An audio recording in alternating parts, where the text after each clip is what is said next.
పెట్టేంత వరకు కూడా సమావేశంలో వైస్ చైర్మన్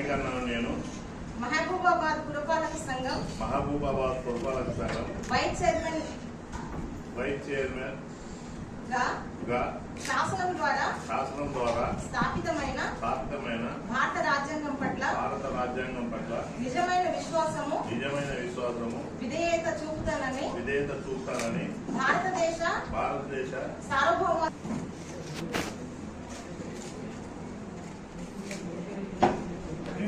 మేడం పక్కన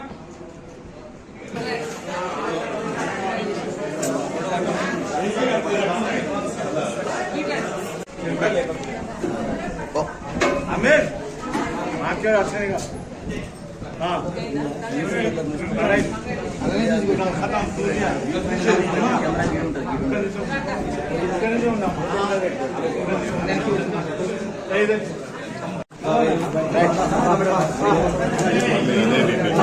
చెప్పనా ఈరోజు మహబూబాబాద్ మున్సిపల్ కౌన్సిలర్స్ అందరూ కూడా పార్టీలకు అతీతంగా మరి నన్ను యునానిమస్ గా 38 మంది సభ్యులకు 34 మంది యునానిమస్ గా నన్ను ఎన్నుకున్నందుకు ఫస్ట్ నా యొక్క కౌన్సిలర్లందరూ కూడా నేను చేయెత్తి నమస్కారం చేస్తున్నాను.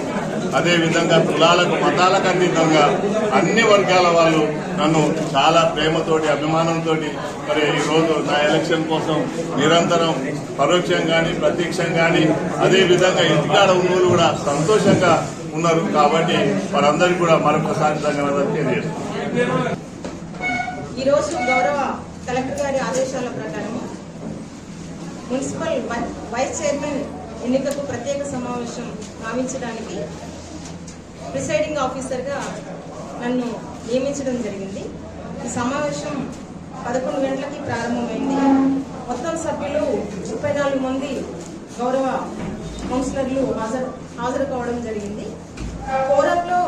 కోరం 1/2 అవసరం ఉన్నప్పటికీ కూడా 19 మంది అవసరం ఉన్నట్టు కూడా 34 మంది హాజరైనందున మనం ప్రత్యేక సమావేశాన్ని స్టార్ట్ చేయడం జరిగింది.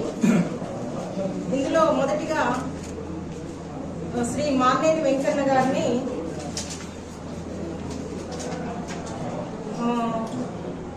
వన్నెం లక్ష్మారెడ్డి గారు ప్రతిపాదించడం జరిగింది. బలపరిచినటువంటి వ్యక్తి సూర్ణపు సోమయ్య గారు.